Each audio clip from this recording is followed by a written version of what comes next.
It is less well known that the first Oxford and Cambridge boat race was rowed here 10 years before the first regatta in 1829. The women's university crews have been racing here at Henley since 1977. There were 4 events in the programme, and apart from the women's boat race, the university women's second cruise and the lightweight men's and women's eights were also competing. As the race approached, the wind freshened and the conditions became progressively more difficult. Attention! Set! Go! The race was started by the umpire, London University's Alan Watson. Oxford on the right on the Bark station in dark blue got away to a fast start. Cambridge was struggling from the beginning, rowing short strokes in the choppy water.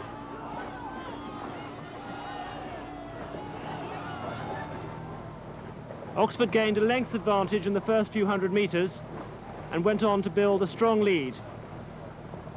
Cambridge struggled in the rougher water in the middle of the river, and Oxford were able to settle into a good, strong rhythm.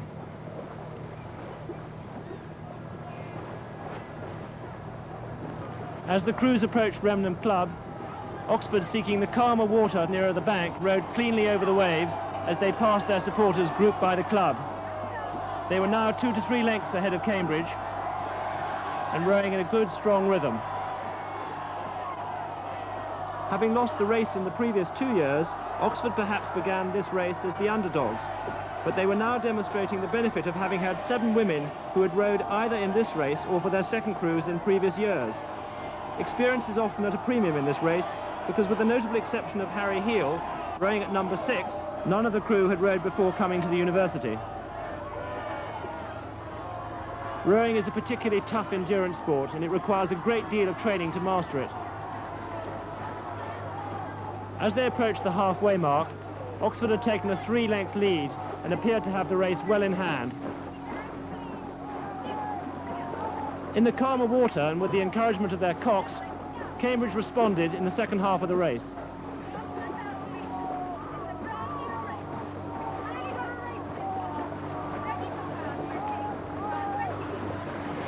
Cambridge had now recovered their length and were rowing much more strongly.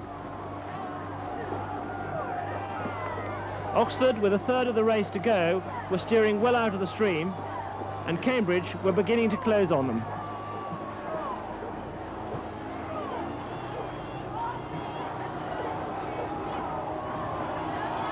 But Oxford responded and began to pull away again.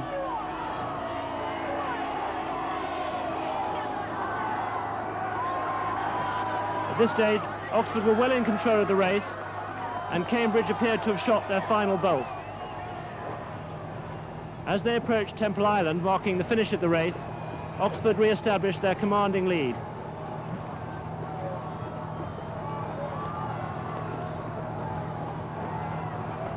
Cambridge's blade work was now scrappy, and they were no longer able to maintain their length.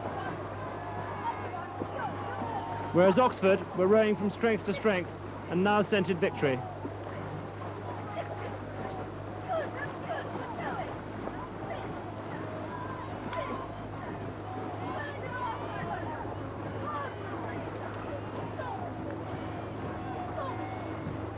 Cambridge struggled to hold on, rowing stroke for stroke with Oxford, but their finishes lacked conviction, and struggle as they might, they couldn't quite hold on. If they were to get back on terms with Oxford, they now required to make a truly massive effort, and it didn't appear that they had that left within them.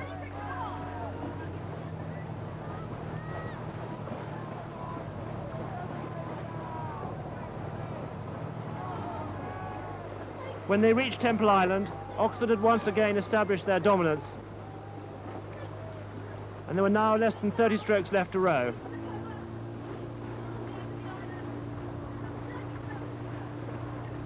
They were trying to raise their rate of striking, but not getting back on terms with Oxford, who were moving out to a 3-length lead. And as the crews came to the finishing line, the verdict was Oxford by 3 lengths.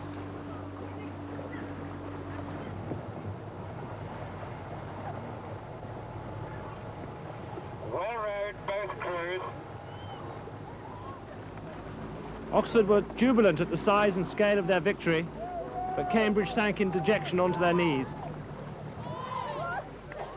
On shore, the celebrations continued, but it was to be Oxford's only victory, and they lost the other 3 races. After the race, I spoke to the Oxford president, Harriet Heal, and asked her whether the race had gone to plan. Well, we didn't expect, I mean, they just disappeared. We started, and I looked up sort of 30 strokes in, and they were down. And from then on in, it's much easier to row from in front. You didn't actually wait for the go, did you? We squeezed a little bit, but that's standard practice, so the umpire didn't bring us back. So. Yeah, it was a good row. Very, very good row. We were competitive. Did you find the water rough? Yeah, very, very properly. A lot of headwind. So what was the real game plan? Did you expect it to go like that? We had 3. We were either going to be in front, we were going to be behind, or we were going to be alongside, but we didn't expect that at all. At all. It was a good row.